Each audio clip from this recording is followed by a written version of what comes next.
하나님 말씀 함께 봅니다. 오늘 우리에게 주신 말씀 마태복음 26장 17절에서 29절까지 말씀입니다. 마태복음 26장 17절에서 29절까지 말씀 교독합니다. 제가 먼저 읽습니다. 무교절의 첫날에 제자들이 예수께 나와서 이르되 유월절 음식 잡수실 것을 우리가 어디서 준비하기를 원하시나이까? 이르시되 성한 아무에게 가서 이르되 선생님의 말씀이 내가 가까이 왔으니 내 제자들과 함께 유월절을 내 집에서 지키겠다 하시더라 하시니, 제자들이 예수께서 시킨 대로 하여 유월절을 준비하였더라.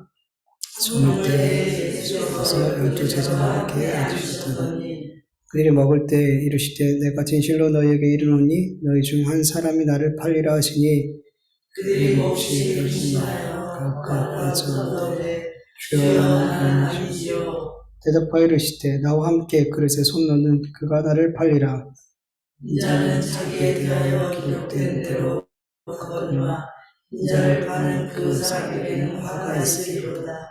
그 사람은 차라리 태어나지 아니었더라면 그에게 좋을 판이니라. 예수를 파는 유다가 대답하여 이르되 라피오 나는 아니지요. 대답하시되 내가 말하였도다 하시니라.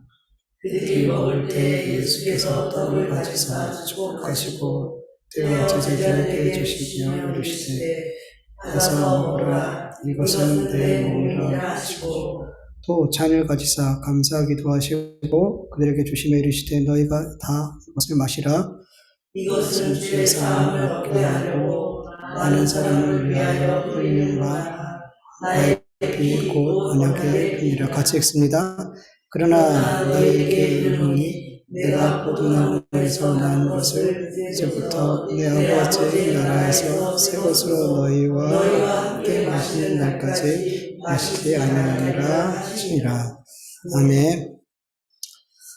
유월절이 다가오자 제자들은 예수님 앞에 나아가서 예수님 유월절 음식을 우리가 어디서 준비해야 되겠습니까? 이렇게 묻게 돼요. 그러자 예수님께서 18절을 보면은 현대인의 성경으로 볼게요. 너희는 성 안에 들어가 한 사람에게 가서 우리 선생님이 자기 때가 가까이 왔으므로 제자들과 함께 댁에서 유월절을 지키겠다고 하십니다. 하여라. 이렇게 말씀하시죠.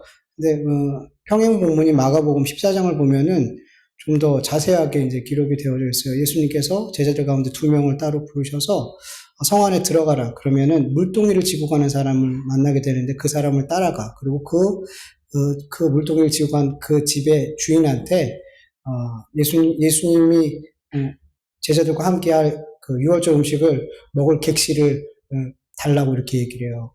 그 사람이 아주 큰 다락방에 이제 자리가 깔아져 있는 큰 다락방을 보여주고 예수님의 제자들이 이제 음식을 준비해서 이제 먹게 되는 거예요.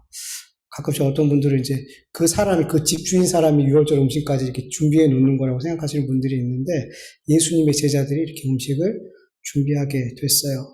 저녁이 돼서 제자들과 예수님과 제자들이 유월절 음식을 함께 먹게 되었어요. 그런데 예수님께서 아주 무거운 말씀을 하시죠. 21절을 보면 너희 중 한 사람이 나를 팔리라. 예수님께서 이 말씀을 하실 때 누가 가장 가슴이 철렁했을까요?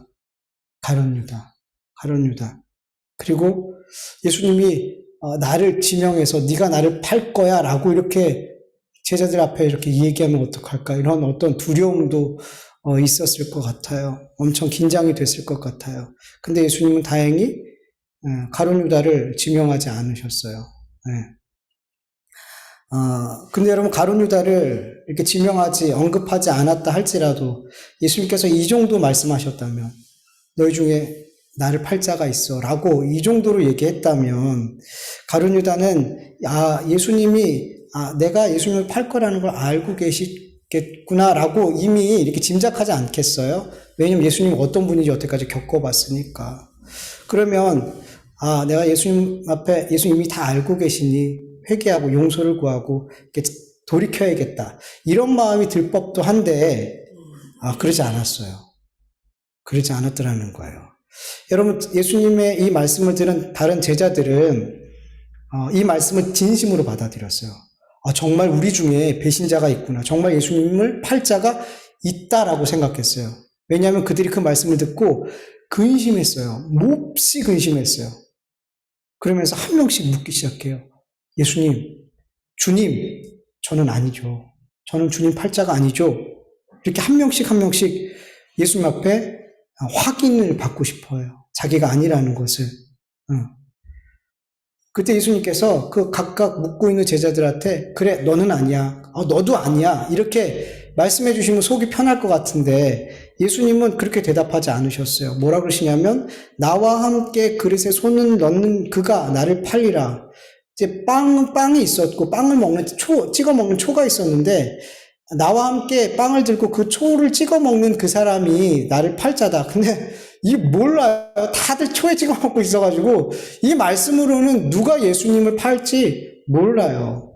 근데 평행복문이 요한복음 12장에 보면은 예수님의 제자들 가운데 예수님이 사랑했던 요한이 예수님의 품에 이렇게 기대서 이렇게 식사를 했어요. 여러분 이제 유대인들은 우리처럼 이렇게 밥을 앉아서 먹지 않아요.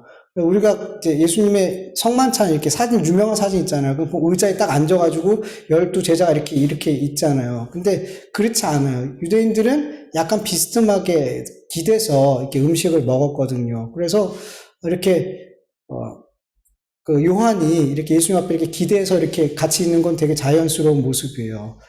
거기, 그 그림에 보면 예수님 앞에 이렇게 기대 있잖아요, 요새. 그런 그림이 아니에요.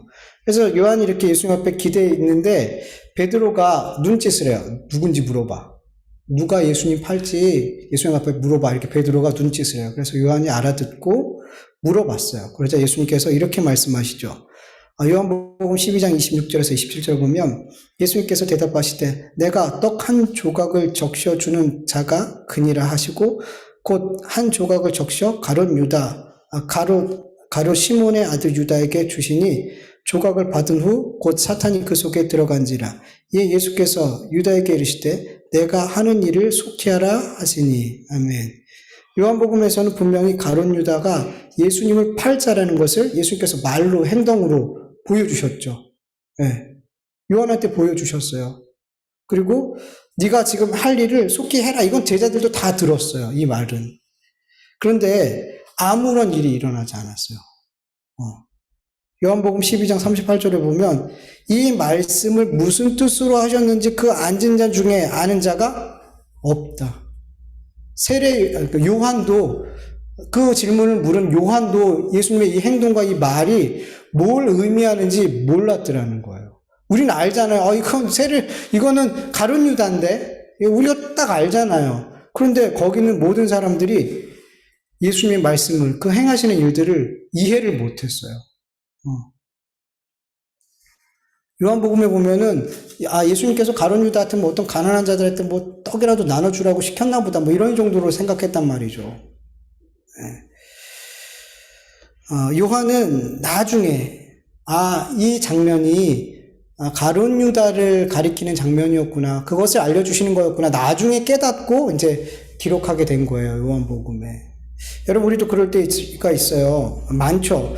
하나님 말씀이 이해가 되지 않아요. 어느 순간에 들었을 때 이해가 되지 않아요. 이게 무슨 말씀이지?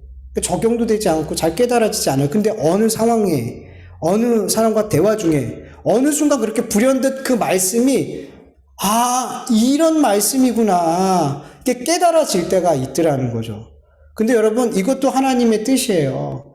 그때 내가 그 말씀을 들었을 때 그게 깨달아지지 않고 이해되지 않는 것도 하나님의 뜻인 거예요. 그 말씀이 지금 나에게 필요한 게 아니에요. 지금 내가 순종해야 될 말씀이 아니에요. 근데 어느 순간 그 말씀이 하나님께서 불현듯 갑자기 생각지도 않은데 그 말씀이 확 깨달아질 때가 있어요. 그 말씀이 생각나면서. 그건 뭐예요? 하나님이 그때 필요한 거예요. 그 말씀이 그때 깨달아지고 그때 필요한 말씀인 거예요. 그럼 어떻게 해야 되는 거예요? 순종하는 거예요. 우리가 어떤 말씀을 깨닫게 되는 것도 하나님의 은혜고, 그 말씀을 내가 지금 깨닫지 못하는 것도 하나님의 뜻과 은혜 가운데 있는 거예요. 그래서 이렇게 말씀을 나눌 때 그 말씀이 잘 이해가 되지 않을지라도 하나님께서 때가 됐을 때, 그 말씀이 나에게 필요한 순간이 됐을 때 깨닫게 해줄 줄 믿습니다. 그러면 그때 뭐 하면 돼요? 아멘. 주님 그 말씀대로 제가 순종하겠습니다. 하면 되는 거예요. 결국 하나님께서는 가룟 유다가 예수님의 팔자라는 것을 예수님 통해서 분명하게 말씀해 주시고 보여주셨는데도 불구하고 제자들이 못 깨닫게 하나님께서 막으셨어요. 하나님이 막으신 거예요. 왜요? 가룟 유다를 향한 하나님의 뜻과 계획을 이루시기 위해서. 만약에 제자들이 가룟 유다가 배신자라는 거 알았다면 어떻게 했어요? 가만뒀겠어요? 아니요. 그냥 그렇게 가만두지 않았을 거란 말이에요. 네. 그러면 예수님을 팔 기회를 가룟 유다는 잃어버리게 되죠. 네. 예수님 23절 말씀에 이어서 24절에 이렇게 말씀하세요. 새 번역으로 보면 인자는 자기에 관하여 성경에 기록되어 있는 대로 떠나가지만 인자를 넘겨주는 그 사람에게는 화가 있다. 그 사람은 차라리 태어나지 않았더라면 자기에게 좋았을 것이다. 예수님을 파는 자, 예수님을 버린 자는 화를 당해요. 조금 더 구체적으로 표현하면 예수님을 팔고 예수님을 버리고 끝까지 회개하고 돌아오지 않는 자들은 화를 당해요. 네. 여러분, 우리가 예수님 믿고 난 이후에 예수님을 판 적이 있을까요? 예수님을 버린 적이 있을까요? 없을까요? 네. 앞으로도 할 것 같아요. 앞으로도 할 것 같고 지금까지 해왔고 여러분 예수님을 나의 이익의 수단으로 삼는 자는 예수님을 파는 자예요. 예수님을 팔아서 내 수단, 이익을 챙기는 모든 사람들은 세상의 복을 받기 위해서 예수님을 나의 수단으로 삼는 거. 이거 다 예수님을 파는 행위들이에요. 네, 예수님 파는 거예요, 여러분. 그리고 이 세상의 것들을 손에 쥐기 위해서 예수님의 말씀을 부인하는 것. 이거 예수님 버린 거예요. 예수님 버린 거예요. 사울왕이 하나님의 말씀을 버렸으므로 그가 왕이 되지 못했다 그러잖아요. 그가 살찐 짐승을 다 살려오고 아각 왕을 살려왔잖아요. 아말렉을 치라고 전멸시키라고 했는데 짐승까지 다 죽이라 그랬는데 그는 그 눈에 보이는 것들을 손에 얻기 위해서 하나님의 말씀을 버렸어요. 네. 우리는 하나님을 믿으면서 계속해서 하나님을, 예수님을 팔고 있고 그리고 예수님을 버리고 있어요. 우리의 삶에서. 저 안 그래요 하는 분 한번 손 한번 들어보세요. 저도 뭐 손을 못 들어요, 여러분. 그런데 여러분, 그 안에 성령이 있는 자들은 이렇게 내가 예수님을 팔고 예수님을 부인하는 그런 잘못된 악을 행할 때 어떻게 될까요? 회개하고 돌이켜요. 하나님 죄송해요. 제가 하나님을 팔았어요. 그 말씀을 버렸어요. 하나님 용서해 주세요. 그리고 돌이켜요.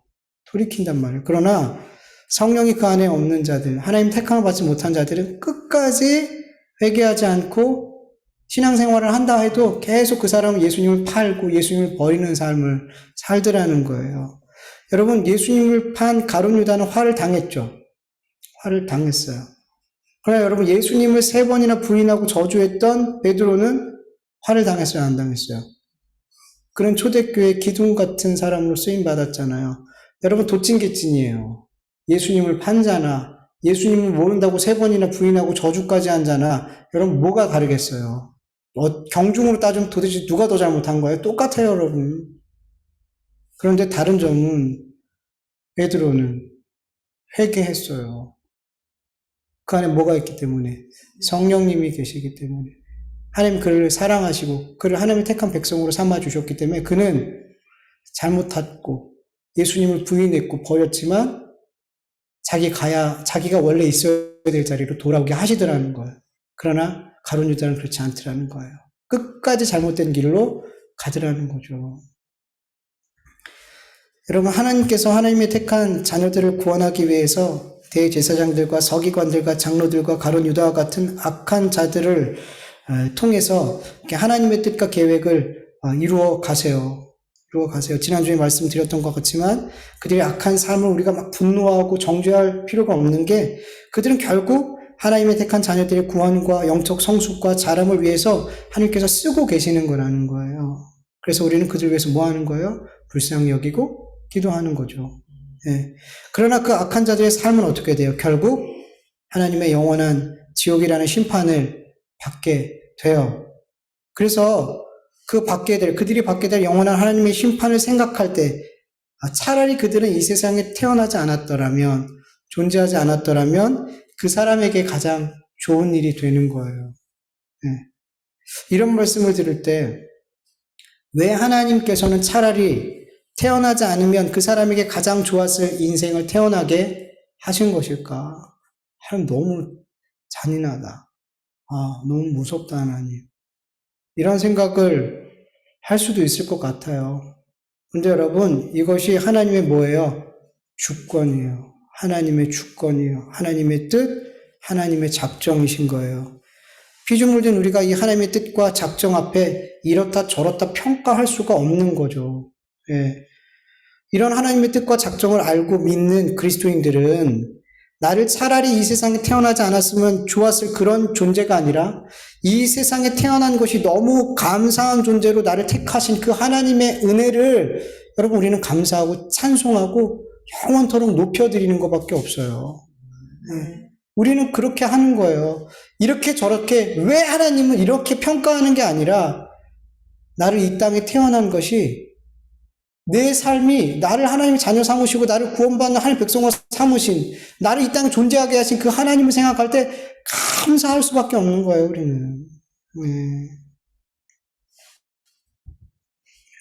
그리고 여러분 이 세상에 차라리 태어나지 않았으면 좋을 것 같은 그런 인생들은 여러분 자기가 그런 인생을 사는지 알까요? 모를까요? 몰라요. 모른단 말이에요. 이건 하나님을 믿는 믿음의 사람들만 아는 진리인 거예요. 예수님께서 이런 두려운 말씀을 지금 가룟 유다한테 하고 있는 거잖아요. 가룟 유다한테 하고 있는데 가룟 유다가 그 말을 탁 듣고 뭐라고 이야기하냐면 라삐여 나는 아니지요. 지금 가룟 유다를 향해서 너는 화가 있어. 넌 차라리 태어나지 않았으면 너한테 좋을 인생이야 라고 말씀하셨는데 그 두려운 말씀을 듣고 나서 당장이라도 엎드리고 회개해야 될 판에 라삐여 나는 아니죠. 내가 예수님 팔 사람이 아니죠? 라고 묻더라는 거예요. 끝까지 예수님을 속이려고 하고 있어요. 끝까지. 가룟 유다는 지금 예수님의 그 심판의 말씀이 두려울까요? 안 두려울까요? 안 두려워요. 왜? 안 믿으니까. 그 말씀이 안 믿어지니까. 그리고 자기가 차라리 이 땅에 태어나지 않으면 좋았을 그 인생이라는 것이 인정이 되지 않으니까. 끝까지 회개하지 않고 그 죄악된 길을 계속 가고 있는 거예요. 여러분, 예수님께서 가룟 유다에게, 뭐라고 대답했냐면, 네가 말하였어. 네가 말했어. 라고 얘기해요. 예수님은 가룟 유다에게, 그래, 네가 바로 날 팔자야. 이걸 우회적으로 말씀해 주신 거란 말이에요. 가룟 유다는 이 말을 들었을 때 예수님이 나 아시는구나라고 확신하게 되었을 거예요. 그럼에도 불구하고 가룟 유다는 끝까지 모른 척해요. 끝까지 인정하지 않고 회개하지 않았어요. 네. 여러분 만약에 예수님께서 가룟 유다만 알아들을 수 있게 말씀하신 게 아니라 모든 제자들이 아는 곳에 다 알아들을 수 있게 그렇게 진짜 지목해서 얘가 가룟 유다가 나를 팔자야라고 정확하게 하셨다 할지라도 여러분 가룟 유다는 어떻게 했을까요? 끝까지 거짓말했을 거야. 주님 저 아니에요. 저 그럴 사람 아니에요. 주님 제가 어떤 사람인데요. 주님 저는 여기서 모든 사람에게 신뢰받는 사람이에요. 제가 재정까지 맡고 있잖아요.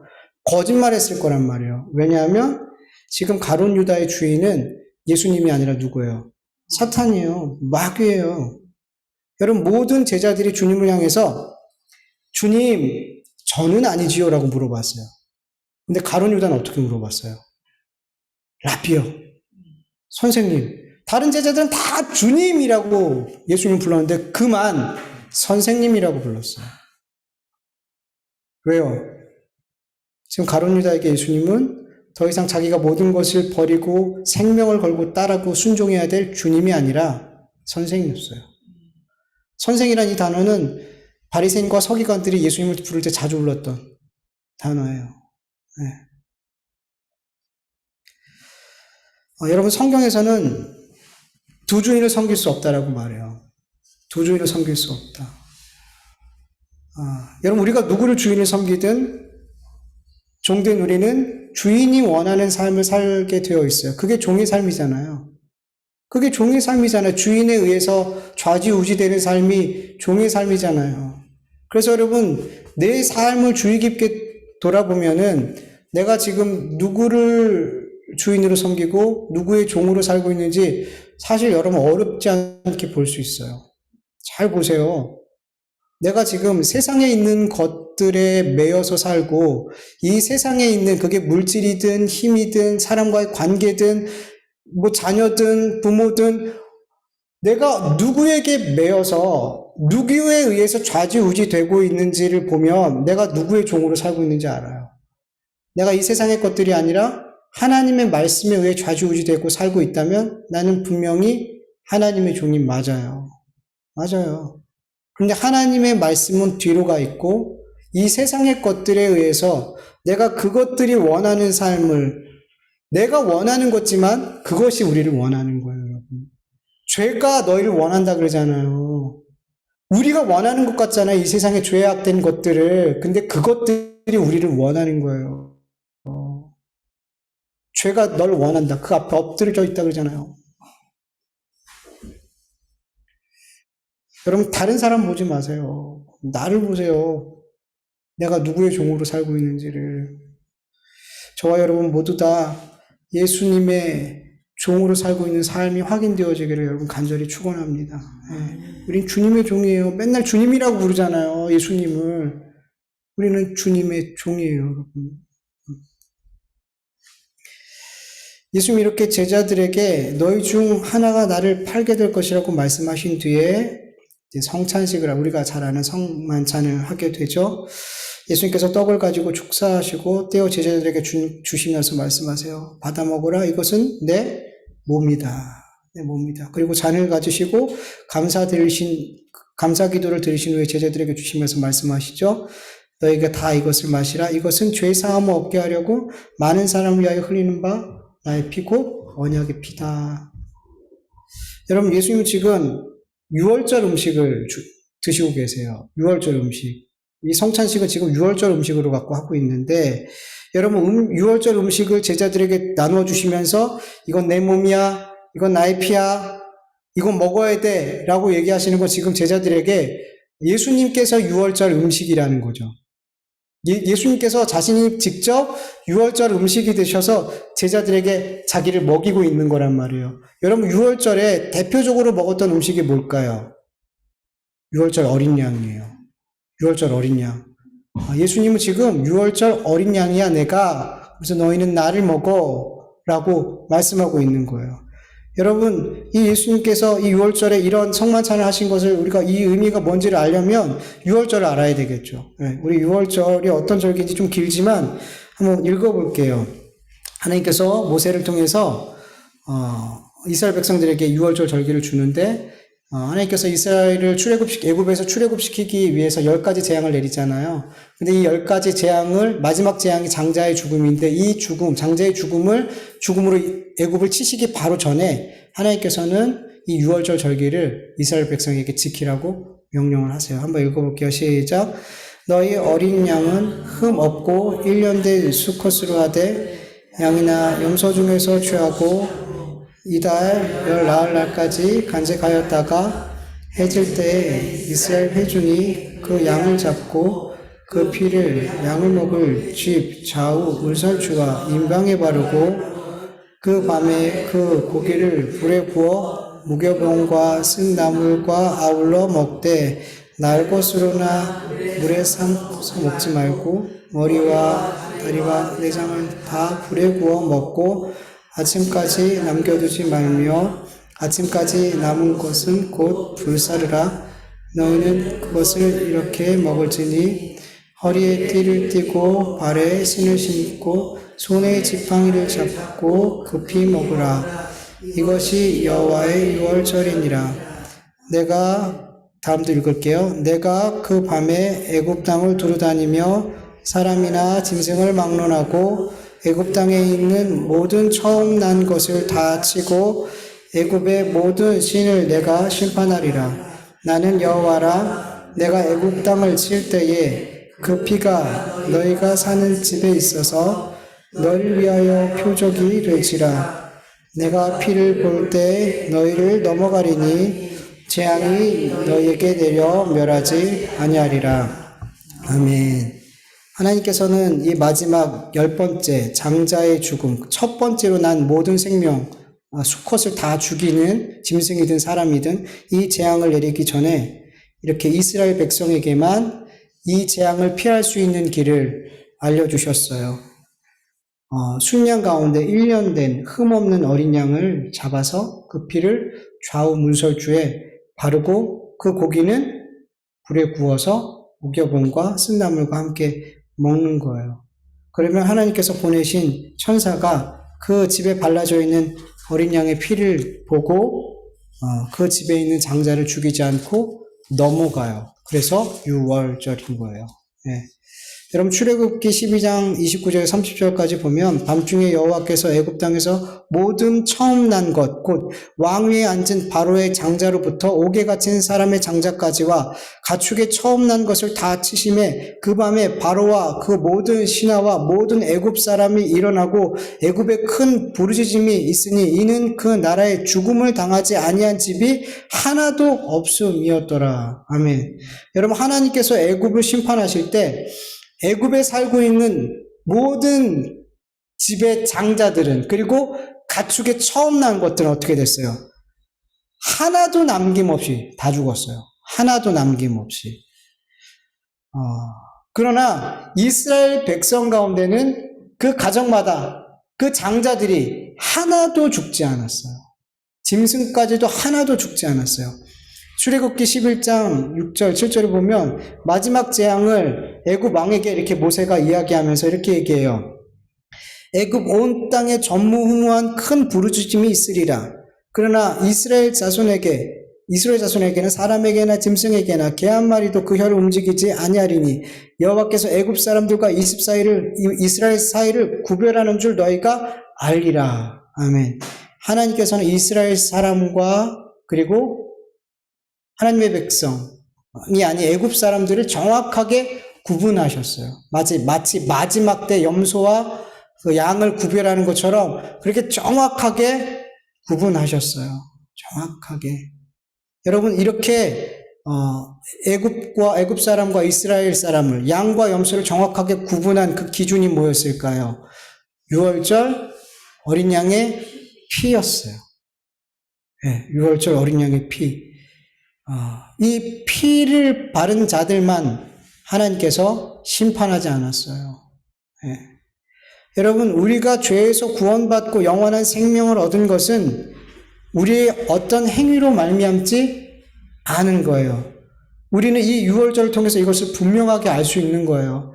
우리의 구원은 우리의 유월절 어린 양 대신 그 예수님의 살을 먹고 피를 마시고 그 피를 그 십자가에 흘리신 그 보혈을 뒤집어 쓰므로 말미암아 우리가 구원받게 되는 거구나. 우리가 어떤 행위를 해서 우리가 주님을 어떻게 좋게 해드려서 주님을 위해서 뭔가를 해드렸기 때문에 의로운 삶을 살고 선한 삶을 살고 남을 도와주는 삶을 살고 사람들이 볼 때 좋은 삶을 살았기 때문에 우리가 구원받는 게 아니구나. 이유는 하나구나. 예수 그리스도의 보혈 때문에 우리는 구원받은 거구나. 용서받은 거구나. 여러분 아무리 평생토록 하나님을 잘 섬기고 의로운 삶을 살고 내 생명까지도 하나님의 이름을 위해서 바쳤다 할지라도 그 심령에 예수님의 보혈이 발라져 있지 않으면 하나님은 그 피가 안 발라져 있는 그 사람을 심판하신단 말이에요. 우리의 행위를 보지 않으세요. 예수님은. 하나님은 뭘 봐요? 예수님의 보혈을 보는 거예요. 예수님의 보혈을 보는 거예요. 근데 주님은 우리를 행위로 심판하신다 그러잖아요. 네가 그 한 행위로 심판하신다 그러잖아요. 그럼 뭐예요, 그러면? 예수님이 피를 보신다. 하나님은 피를 보신다는데 예수님이 피를 보신다는데 여러분 그건 그거예요. 예수님의 피가 발라진 자들은 하나님께서 원하시는 그 피 발라진 자의 삶을 산더라는 거예요. 그게 먼저라는 거예요. 피 발림이 있는 그게 먼저라는 거예요. 그런 자에게 그런 삶이 구원받는 삶이 격발되게 되는 거예요. 네. 이 피바름이 없는 예수 그리스도의 피바름이 없는 자는 예수님을 피바른 자들과 똑같은 삶을 살아도 혹 똑같이 산다 할지라도 겉모습은 똑같을지라도 구원이 안 되는 거예요.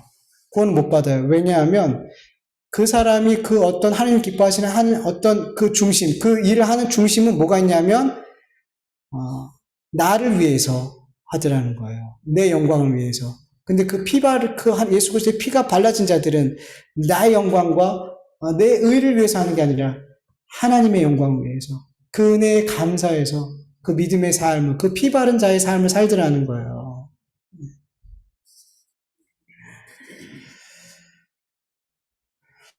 그런데 여러분, 왜 하나님은 콕 집어서 왜 장자를 죽이신 걸까요? 그냥 다 죽여버리셔도 되는데, 애국 사람들 다 죽여버리면 어디 치료할 필요가 없잖아요.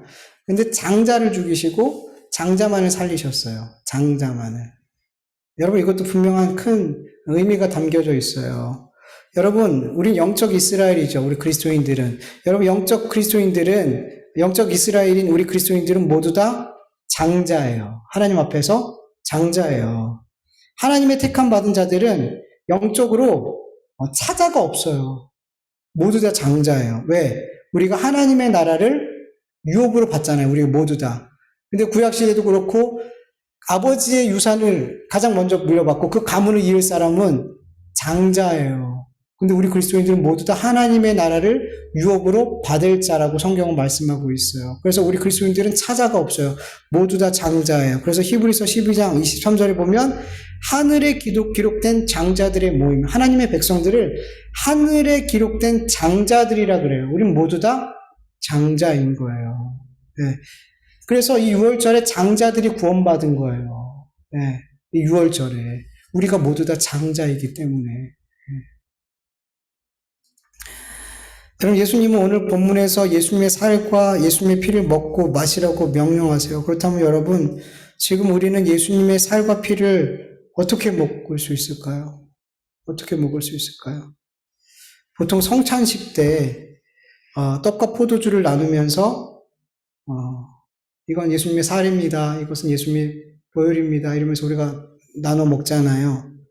여러분, 천주교에서는 화채설이라고 그렇게 신부가 기도를 하고 이 미사를 진행하면 성찬식을 할 때 그 받은 그 떡이, 그 받은 포도주가 정말 뭐가 돼요?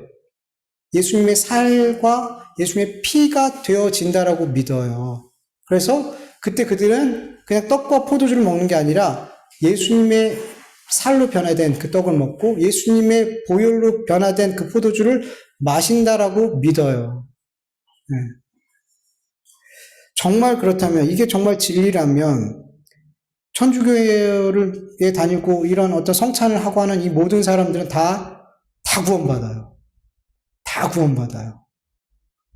네, 왜냐하면 요한복음 6장 35절 55절을 보면 예수께서 이르시되 내가 진실로 진실로 너희에게 이르노니 인자의 살을 먹지 아니하고 인자의 피를 마시지 아니하면 너희 속에 생명이 없느니라. 내 살을 먹고 내 피를 마시는 자는 영생을 가졌고 마지막 날에 내가 그를 다시 살리리니 내 살은 참된 양식이요 내 피는 참된 음료로다. 천주교에서 말하는 그 화채설, 정말 이 성찬식 때 먹는 떡과 음료가 정말 예수님의 살과 피로 변했다면 그들은 정말 뭘 먹는 거예요? 예수님을 먹어버리는 거죠.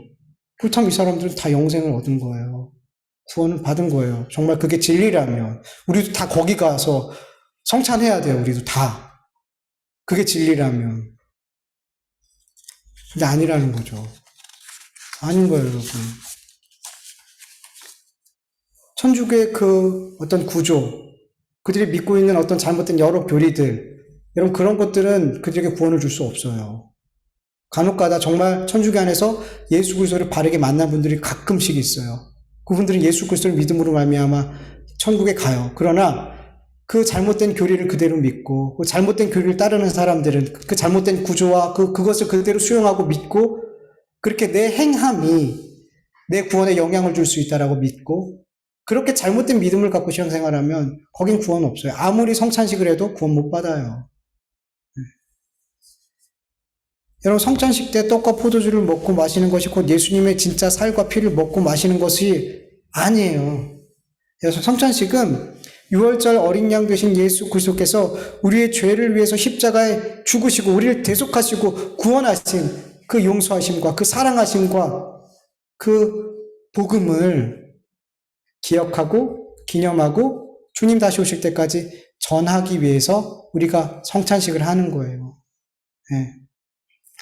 고린도전서 11장 23절에서 26절까지 초대교회에 바울이 이 메시지를 전하면서 성찬이 어떤 의미를 갖고 있는지를 분명하게 알려주고 있어요. 같이 읽어볼게요.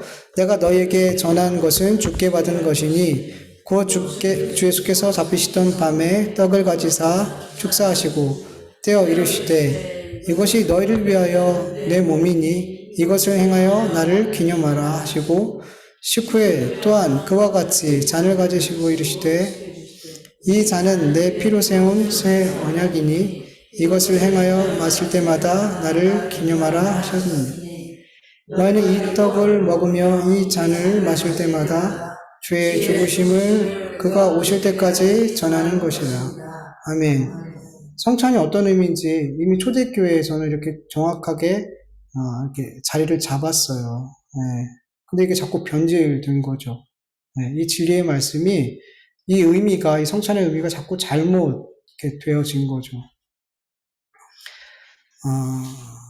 그렇다면 여러분, 예수님의 살과 피를 먹고 마시는 게 성찬을 하는 게 아니라면 어떻게 해서 우리는 예수님의 살과 피를 먹을 수 있을까요? 지금 예수님은 하나님 우편에 계신데 어떻게 예수님의 살과 피를 먹고 마실 수 있을까요?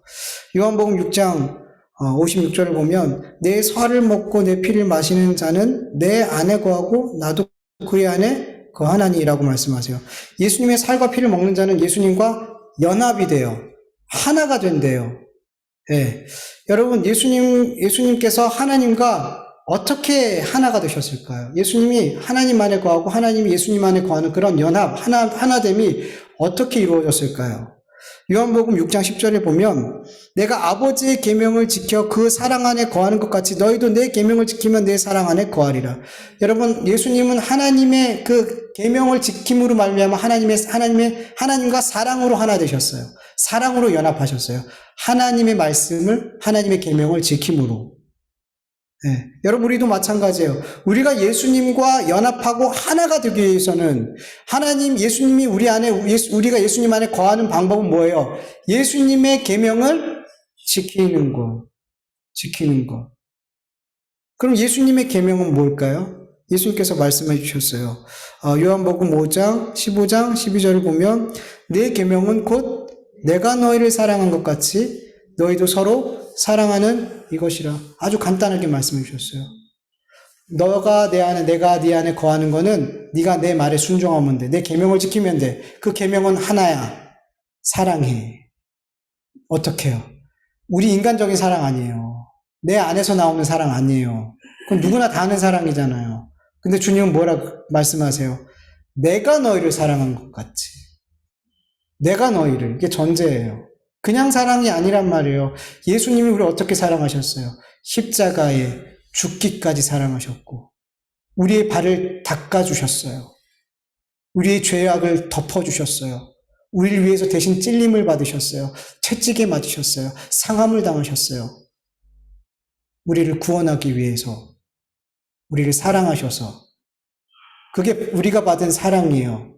그 사랑을 받은 우리들은 이 사랑을 마음에 품고 이 예수님의 사랑으로 누군가를 사랑하라는 거예요. 그게 예수님이 우리에게 명령하신 계명이에요. 이것을 지킬 때 예수님이 우리 안에 거하시고 우리가 예수님 안에 거하게 되는 거고 이것이 곧 예수 그리스도의 살과 피를 먹은 자의 삶이라는 거예요.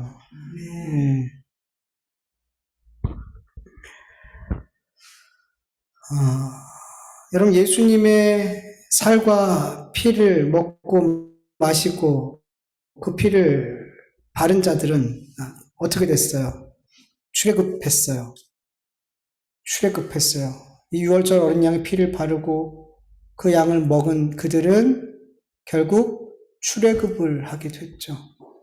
여러분, 유월절 어린 양 대신 예수님의 살과 피를 먹고 그 피를 뒤집어 쓴 우리 그리스도인들 역시도 예수님과 하나 됐다면 우리도 뭐 해야 되는 거예요? 출애굽해야 되는 거예요.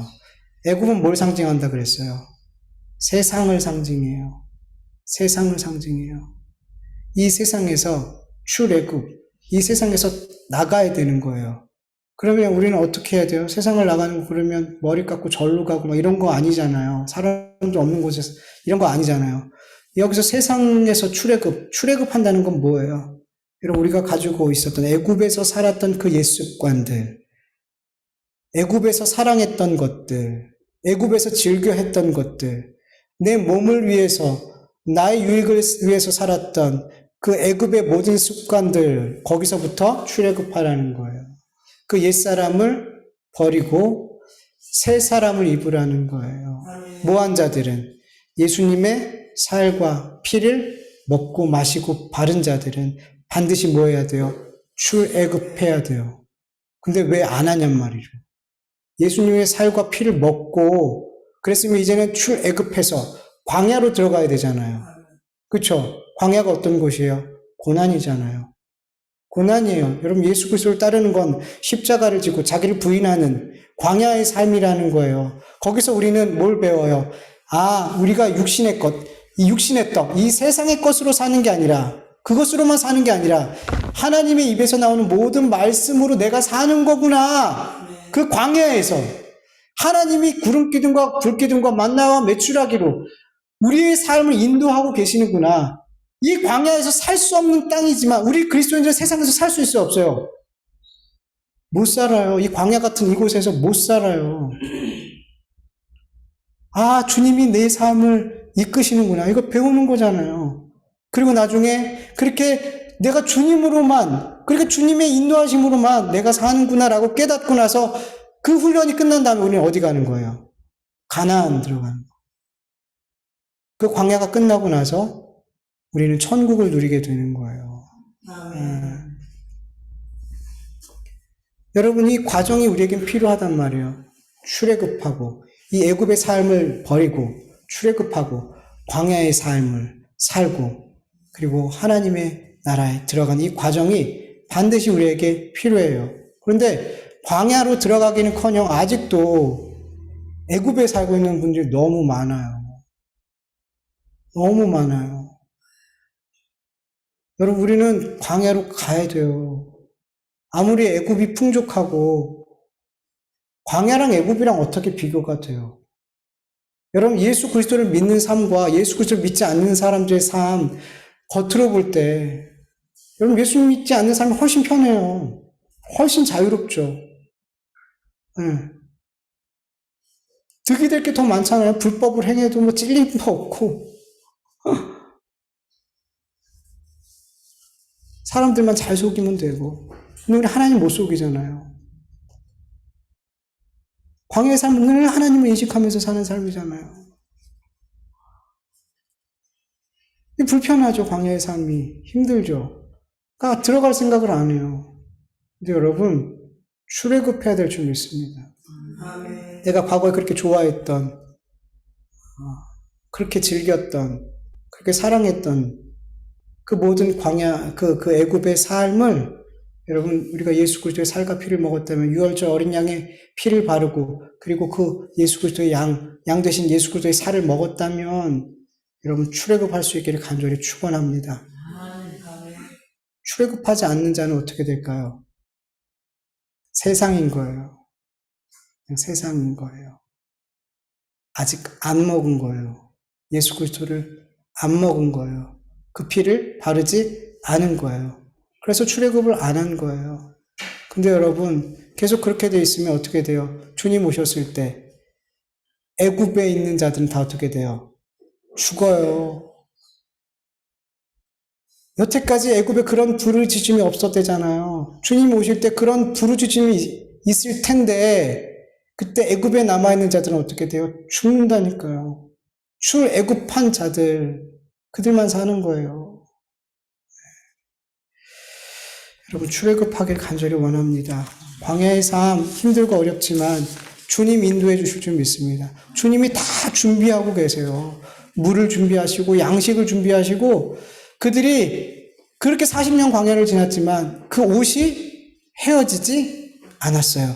그 신이 헤어지지 않았어요. 주님 인도하신다는 거예요. 그래서 여러분 출애굽하는 거 두려워하지 마시고 광야 길로 담대히 믿음으로 들어갈 수 있기를 간절히 원합니다. 그럴 때 우리는 결국 어디 들어가요? 천국 가는 거예요. 가나안 땅 들어가게 될 줄 믿습니다. 우리 같이 주님 말씀 기억하면서 기도하죠.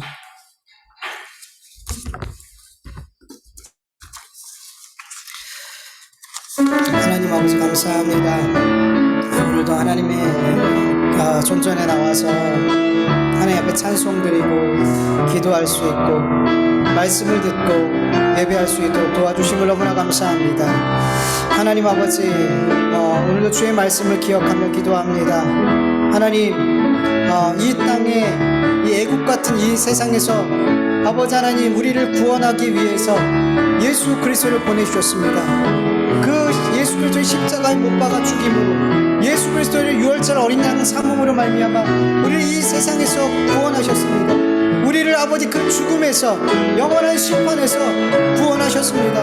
하나님 감사합니다. 이 유월절 어린 양 되신 예수 그리스도의 그 사랑과 그 헌신과 아버지 하나님 그 용서하심과 아버지 하나님 그 죽으심과 부활하심과 다시 오심 이 모든 것이 우리 안에 다 믿어지게 하여 주시옵소서. 정말 믿어지게 하여 주시옵소서. 아버지 하나님 우리가 출애굽을 아직도 하지 않고 있습니다. 아버지 여전히 광야에 나가는 걸 두려워하고 있습니다. 아버지 하나님 예수 그리스도의 살을 먹고 그 피를 먹고 말랐다면 우리는 반드시 출애굽을 해야 됩니다. 이 광야길을 걸어 아버지 하나님 가나안 땅으로 들어가야 됩니다. 아버지 그런데 여전히 세상의 것이 너무나 좋고 세상의 것이 편하고 그 삶이 익숙하고 그 삶이 여전히 너무 좋아서 아버지 출애굽하지 않고 있는 많은 성도들이 있습니다. 주여 불쌍히 여겨주시옵소서. 아버지 내 삶을 인도하고 계시는 그 광야의 삶이라도 그 아무것도 없는 그곳에서 주님이 나를 먹이시고 입히시고 아버지 하나님 나의 길을 끝까지 인도하심을 아버지 그렇게 모든 것을 준비하신 그 하나님이심을 아버지 우리가 믿음으로 아버지 하나님 우리가 광야로 나아갈 수 있도록 도와주시옵소서. 영적으로 출애굽할 수 있게 하여 주시옵소서. 그 옛사람을 버리게 하여 주시옵소서. 새 사람을 있게 하여 주시옵소서. 주여 도와주시옵소서. 주님 도와주시옵소서. 감사합니다. 예수님의 이름으로 기도합니다. 하나님 아버지 감사합니다. 오늘도 하나님 앞에 이렇게 찬송 드리게 하시고 기도 드리게 하시고 주의 말씀을 듣게 하시고 예배하게 하여 주심을 감사드립니다. 하나님 또 한 주간을 살아갈 터인데 하나님 우리에게 새 힘을 주시옵소서. 하루하루를 살아갈 수 있는 새 힘을 주시옵소서.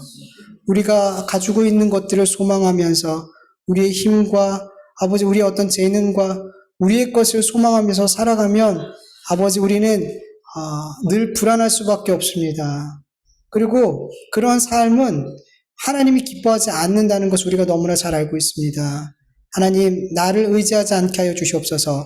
세상의 것을 의지하지 않게 하여 주시옵소서. 오직 나를 구원하신 예수 그리스도의 이름의 권세와 능력을 의지하게 하여 주시옵시고 한 주간 살아갈 때 성령 하나님께서 우리에게 계속해서 말씀하실 텐데 그 말씀에 잘 귀 기울여 듣게 하여 주시옵소서. 세상의 소리에 귀 기울이고 세상의 소리가 크게 들리는 삶을 우리가 늘 살아가지만 아버지 하나님 우리에게 영적인 귀를 크게 하시사 성령께서 우리에게 하시는 말씀을 듣게 하시고 사람을 대하게 하시고 그 상황을 맞이하게 하여 주시옵시고 그 성령의 음성을 따라 순종할 때 하나님 우리를 굳세게 하여 주시옵소서. 하나님 우리의 삶에 성령의 열매가 나타나게 하여 주시옵소서. 하나님 그렇게 우리가 예수 그리스도를 믿는 자로서 그 믿음의 삶을 담대히 살아갈 수 있도록 도와주시옵소서. 하나님 오늘도 하나님 앞에 귀한 예물 올려드렸사오니 이 예물들 하나님 기뻐하시는 곳에 귀하게 사용되어 줄 수 있도록 도와주시옵시고 하나님 우리의 필요를 아시는 주님 우리의 필요를 다 구하지 않을지라도 하나님 우리에게 가장 필요한 하늘의 것들을 그리고 필요한 육신의 것들을 주님께서 채워주실 줄 믿습니다. 공중의 새도 아버지 하나님 들판에 있는 그 이름 모를 꽃들도 주님이 먹이시고 입히신다고 하셨는데 하물며 우리의 인생 아니겠습니까? 그 사랑하는 자녀들의 인생을 하나님 얼마나 사랑하시고 돌보시지 않겠습니까? 그 하나님을 믿는 믿음으로 살기를 간절히 원합니다. 은혜 베풀어 주시옵소서. 이제는 우리 주 예수 그리스도의 은혜와 하나님의 다하심이 없는 사랑하심과 성령의 인도하심과 역사하심과 견인해 주심이 예수 그리스도의 살과 피를 먹고 마시고 바르고 예수 그리스도와 연합하여 이웃을 사랑하는 삶을 살기를 간절히 원하는 하나님의 자녀들 머리 위에 그 가정과 그 일터 위에 이제로부터 영원토록 함께할지어다. 아멘.